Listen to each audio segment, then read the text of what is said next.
seeing as I'm Australian, pretty much anything I say in this video will be valid. No? Maybe. But shout out to the Spurs because it took them, 6 months? 6 months. Took them 6 hours, should I say, to go from Patty Mills to Jock Landau. Aaron Baines, Patty Mills, Jock Landau, the Spurs continue to rack in the Australians, and we love that here. We absolutely love that here. What else can I say? Shout out to Patty Mills, legend of the game, the Australian GOAT. Obviously, we know what he's going to do. You're not here to hear about the Australian stuff, although you probably don't mind because Patty Mills is an absolute Spurs legend, an Australian legend, a legend. There's no two ways about that. But now you bring in Jock Landau. And the transition is smooth from one Australian to the next, and I love to see it. Even before I go any further, if you could drop a like on the video, I am talking about Jock Landau instead of the likes of DeMar DeRozan to the Bulls, some other big signings, so that would be appreciated. That would be cool. And let's just talk about it, because first off, I hate Pop. I just hate Pop, because signing him just before he's about to play against Team USA, Pop's probably going to come up to him before the game and be like, congrats, young fella. Now you're under my watch. Look, either drop 40 or don't do anything at all, because either I'm going to look like a genius and the organization are going to look like a genius, or, well, I'm going to look like a genius because I'm going to win. So either way, Pop is probably trying to already play some messaging kind of mind games with Landau, some 4D type chess. You know what Pop's up to. I wouldn't put it past him. But looking away from the Olympics, actually not looking away from the Olympics, looking away from the USA game for a second, and just looking at the Olympics so far, because it's clearly been a huge factor in Landau being signing, if not the biggest factor, because he's been great. Been one of Australia's best handful of players. It's kind of hard to pick out a bunch because everyone has starred in different roles so far. But if you just look at his numbers and you look at what he's been able to do just recently against Argentina, he dropped 12 points, hit 2 of 5 from 3. The skill set, which we're going to talk about, he can shoot the ball. He can definitely shoot the ball. This is no fluke what he's been doing in the Olympics. Well, he is shooting like 60% from 3, which is not sustainable. That's not going to happen. Don't expect that. But expect somewhere around the 40 range, the 35 to 40 range on multiple attempts a game. He can stretch the floor. He's got a nice jump shot. It's clean. It's legit, okay? So he can stretch the floor. He did it against Argentina and a smashing, and then recently against Germany, and the games before against Italy. He had a couple of big performances as well, putting up 18 points in both of those games, hitting a couple of threes.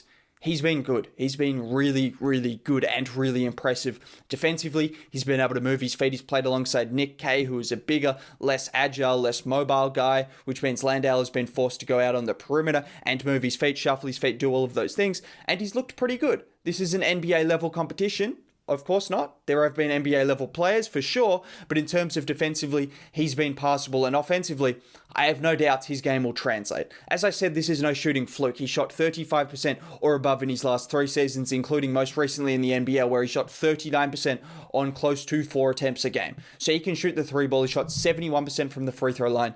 He can hit those mid-range shots.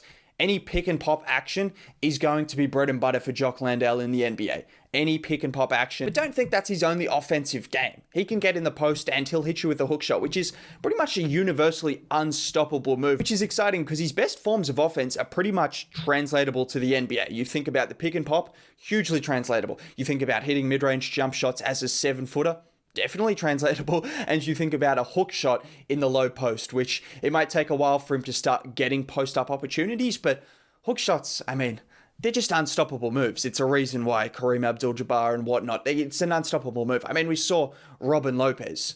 The 36-year-old Robin Lopez was dominating games because of that hook shot. It's not quite as extensive or it's not quite as outstretched as Lopez, but it is a nice hook shot. He's quick with it. It's going to be legit. So I believe his offensive game will translate. I have no doubts about that. Defensively is where we're going to have to wait and see. Defensively, I did say he moved his feet pretty well, and he has been doing that well in the Olympics so far. It's different going up against 1 or 2 NBA players or 3 or 4 NBA players and going up against a roster full of NBA players, going up against, well, legitimate stars. I guess we're going to get a really, really good look at that against the USA tomorrow. But I wouldn't write him off if he has a bad game against USA. It's just one game. But in terms of getting a good chance to see what he'll be like against the likes of Levine out in space, the likes of Damian Lillard, all of these guys, this is the ultimate test. Not many people have really succeeded that test. Really none at all, basically, against Levine, Lillard, and all of those guys out in space, which is why they score 30 points a game. but just looking decent. Being able to get up in people's faces, being able to switch out onto the perimeter and just at least contesting the shots. That's all you can ask for. In terms of his rim protection, he's a decent rim protector. He averaged 1.5 blocks a game in the NBL. He's no Jakob Poeltl. Jakob Poeltl is one of the better rim protectors in the NBA. So in terms of Landau trying to get that starting spot, which is, I believe he can be a starter in the NBA. Yes, he's only 25. He's improved pretty much every single season. He's now had a pretty dominant run at the Olympics. He's had a few dominant games where he's looked like a star on the floor against some good teams in the likes of Germany and the likes of Italy. So he's been really good in those games, and then against Argentina he was good again. I believe he can be a starter level NBA player, but it's about really utilizing his strengths. He's someone that's probably going to move out in space better than the likes of Poeltl. He's definitely a better offensive player. Absolutely no doubts about that. You wouldn't, the biggest Jakob Poeltl fans in the world, which I don't know if they exist, but the biggest ones would not question that. They should not question that. Off defensively is where it's going to be the big question mark. Jakob Poeltl, obviously a great rim protector. Not the best out in space, but you can make up for that sometimes when you've got elite rim protection and you've helped your team become a much better defense once he became that starter. I mean, there is a place in a world where he starts at the 4 alongside Poeltl as well, which is why I love this signing, because there's versatility. Collins came in as well. We may as well talk about the Collins signing briefly. I'll get back to Landau in a second. Collins came in as well, 3 years, $22 million. I've seen people say, oh, this is a terrible signing. Why would the Spurs pay $22 million on the likes of Zac Collins? Maybe is it an overpay? I guess. Does it matter? I mean, they're not signing someone to a supermax anytime soon. Zac Collins has flashed potential. That's kind of all you need to do to get $20 million in the NBA right now.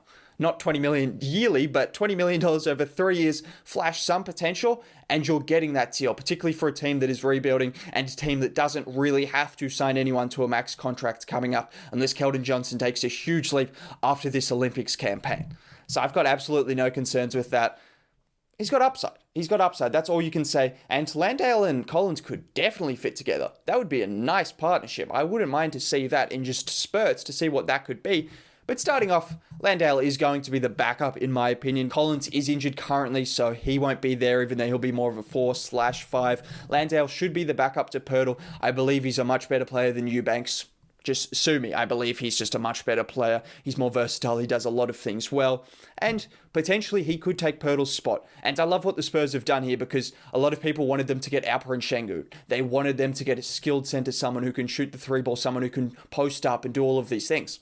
Landau. Yeah, Landau can do that. He did it at a legitimately good league in the NBL. He got a finals MVP where he dominated the grand final. He was fantastic. And then you look at what he's been able to do in the NBL. Not dominating games, but just looking really good. You're not expecting him to come in and dominate games at the NBA level. So worst case scenario, you're getting someone off the bench who can stretch the floor really well, who can post up, who can give you a spark plug, and should be decent enough out in space as a defender. Best case scenario, you're getting someone who has 3-level scoring ability as a 7-footer, someone who hustles a lot. I mean, you're going to see a lot of passion from Jock Landau. If he gets a dunk, if he gets a huge block or a huge shot, he's going to scream in the face of the players. He's going to let people know that he's there. So he's going to give you passion, which I'm sure you guys will not mind.